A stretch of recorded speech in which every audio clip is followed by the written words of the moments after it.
Friends, இன்றைக்கி நம்ம அதிரு சேனலில் முருங்கைக்கீரை பொடி தான் செய்ய போகிறோம். வாங்க எப்படி செய்கிறதுன்னு பார்க்கலாம். முருங்கைக்கீரை ஒரு கட்டு கீரை சுத்தம் பண்ணி வச்சுருக்கேன். இதை நம்ம கொஞ்சம் வெயில் அப்படி ஒரு பேப்பர் விரித்து காய போட்டுடலாம். ஈரனோட கழுவி வச்சுருக்கேன். கழுவி வடிகட்டி இந்த மாதிரி உலர்த்தி வச்சுருக்கேன்.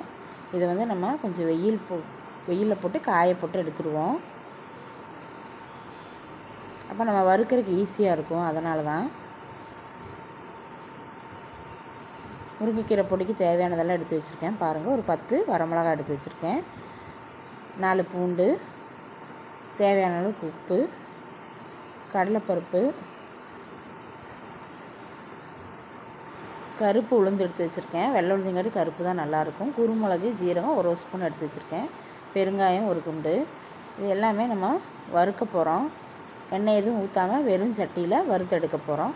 வாங்க எப்படி வறுக்கிறதுன்னு பார்த்துருவோம். ஒரு சட்டி வச்சு ஃபஸ்ட்டு கடலைப்பருப்பு போட்டுருவோம். கடலைப்பருப்பு போட்டு நல்லா ரெட் கலராக அப்படி கோல்டன் கலர் வர மாதிரி நம்ம வறுத்து எடுத்துடலாம். கருகக்கூடாது. அடுப்பை சிம்மில் தான் வச்சு வறுக்கணும். சட்டி சூடானதுமே அடுப்பை கம்மி பண்ணி வச்சு கடலைப்பருப்பை வறுத்து எடுத்துருவோம். பாருங்கள், இந்த மாதிரி செவக்க வறுத்துடலாம். வறுத்துட்டு அதுக்கப்புறம் உளுந்தை போட்டு அதே மாதிரி உளுந்தையும் வறுத்துருவோம்.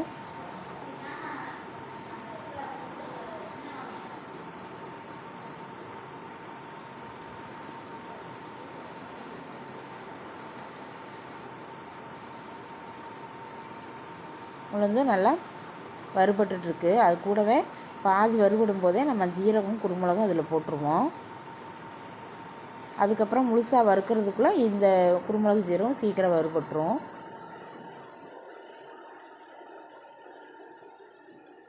பாருங்கள், நல்லா வறுத்தெடுத்துடலாம். கருகாமல் வறுத்தெடுக்கணும். அது கூடவே கொஞ்சம் வரமிளகாயும் போட்டுருவோம். எடுத்து வச்சுருக்க வரமிளகாய் போட்டிருக்கோம். பூண்டு எல்லாத்தையும் போட்டு நல்லா வறுத்துருவோம். ஈஸியான வேலைங்க, சீக்கிரம் செஞ்சாலும் நல்லாவும் இருக்கும். உப்பும் போட்டுடலாம். அது கூட உப்பும் போட்டு நல்லா இந்த மாதிரி கலர் சேஞ்ச் ஆகிற மாதிரி நல்லா வறுத்துட்டு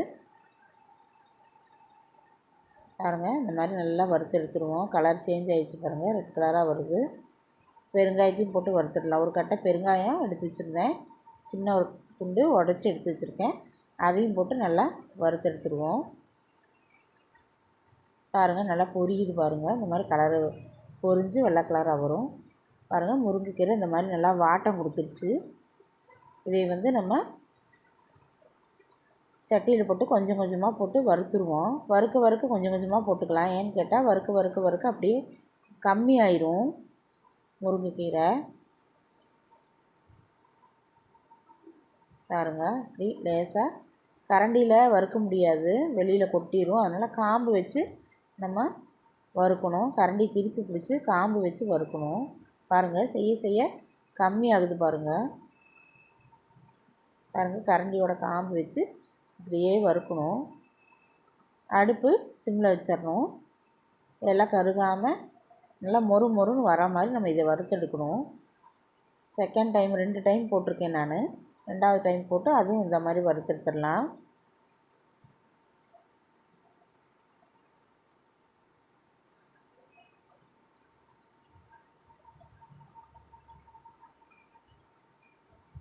இப்படி இலக்கி விட்டுக்கிட்டே இருந்தோம்னா கருகாமல் நல்லா மொறுன்னு வரும். கொஞ்சம் லேட்டாகும், பொறுமையாக தான் செய்யணும். உடனே எல்லாம் டக்குன்னு கருவேப்பிலை வறுக்கிற மாதிரிலாம் வறுத்துற முடியாது. இது கொஞ்சம் லேட்டாகும். ஃபஸ்ட் டைம் வறுத்ததும் சேர்த்து அது கூட நான் போட்டேன். கம்மியானதும் எல்லாம் ஒன்றா வறுத்துருவோம்னு சொல்லிட்டு பாருங்கள். இதையும் நல்லா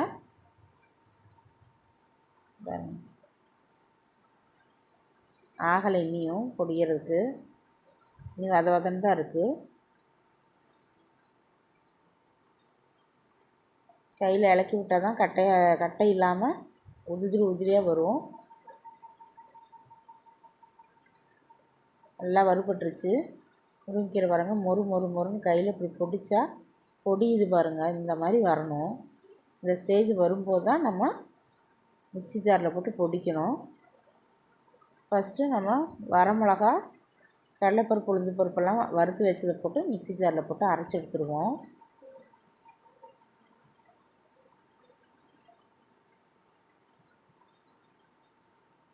கடலைப்பருப்பு உளுந்து பருப்பு அரை மிளகா எல்லாம் போட்டு குருமிளகு ஜீரகம் போட்டு இந்த மாதிரி இருக்கும். ஃபஸ்ட்டு அரைக்கிறது. இதுக்கப்புறம் நம்ம கீரை போட்டுடலாம்.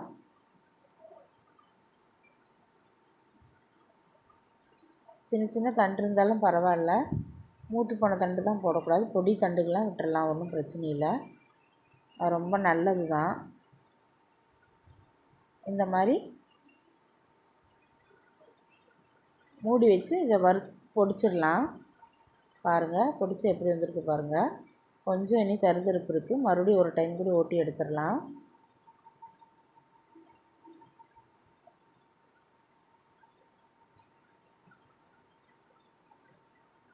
பாருங்கள், இந்த அளவுக்கு பொடிஞ்சிச்சு. அவ்வளோ சூப்பராக பொடிஞ்சிருக்கு பாருங்கள். நீங்கள் தோசைக்கு மேலே போட்டு தூவி சாப்பிட்லாம், பொடி தோசை மாதிரி.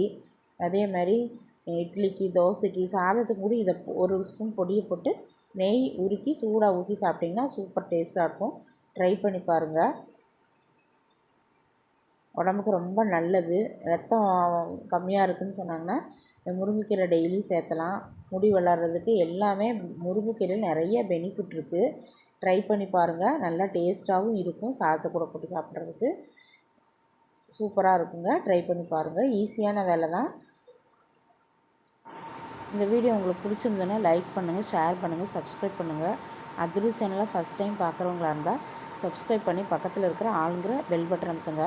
அப்போ தான் என்னோடய வீடியோ உங்களுக்கு பார்க்க முடியும். தேங்க்யூ.